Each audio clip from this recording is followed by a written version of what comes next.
The artificial horizon, probably the most important instrument any aircraft could have. They tell you the height, angle and vertical speed. So here is the altitude and there's airspeed, and these lines you see over here are part of the ILS. So now we're tuned to Heathrow's 9 left runway ILS, and it'll give me, when flying, it'll give me the speed, the heading and the altitude I need to be at. So that's what we need when we're doing our autopilot landing. Over here in screen 2 is a weather radar and has the heading. Also, these circles are the icons of another airport. So the one in our line here is Heathrow EGLL. The other circles are airports.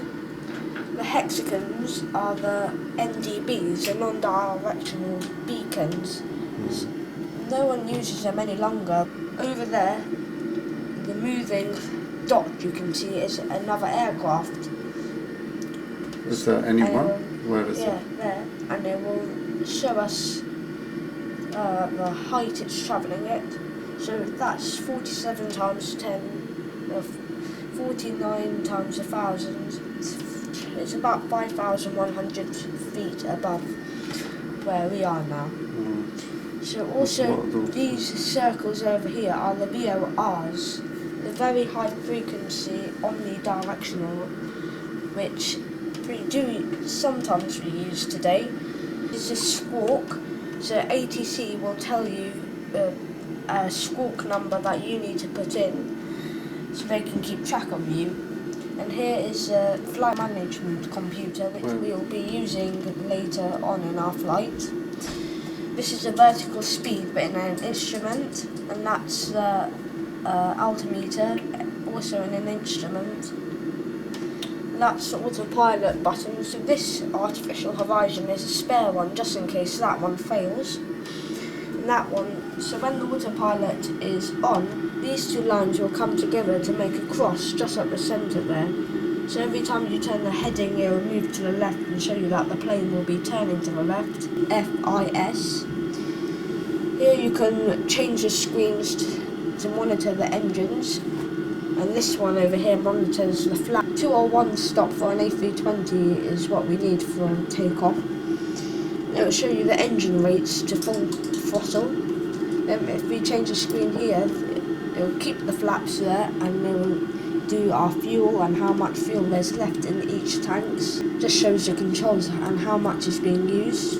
Here is the warning display over here. That's Heathrow's 9 left runway, which one now? That's the ILS I've tuned on. Convan, you tune in a number given by ATC, and that's an air traffic control number, so you can talk to various points of the tower and what they do for example, ground and tower control.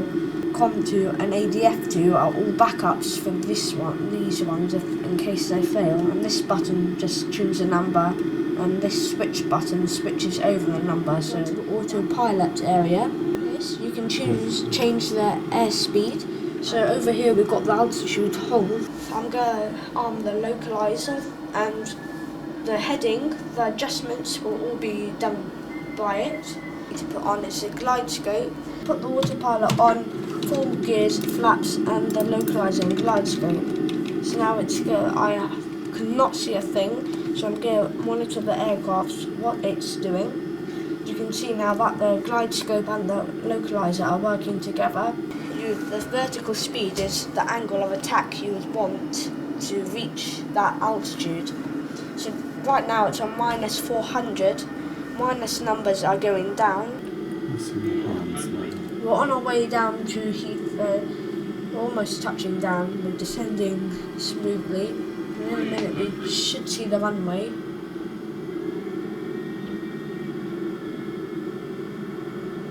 And there's a runway. So the touchdown marks, which we can just see, we'll be able to see, is just there. The aircraft will glide all the way down there.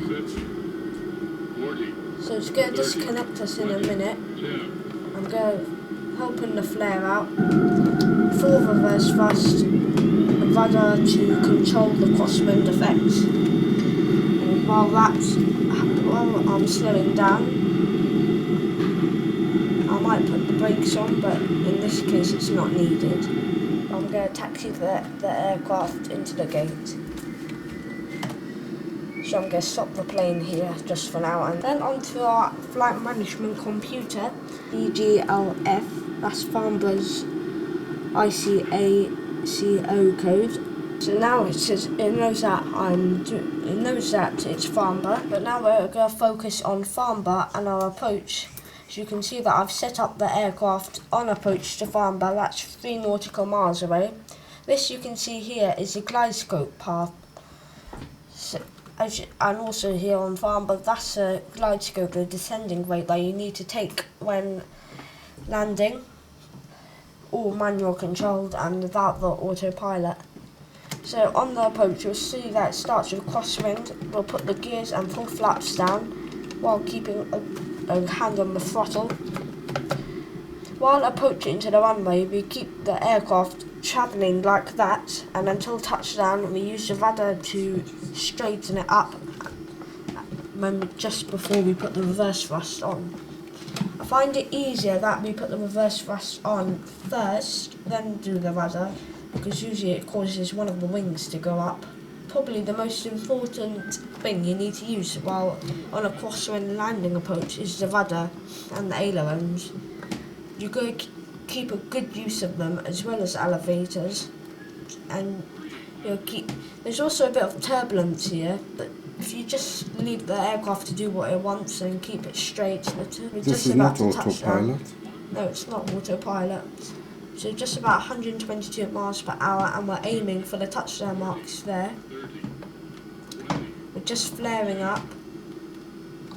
Now we touch down, full reverse thrust, and the rudder that I said earlier that we'll use to straighten up the aircraft just on touchdown.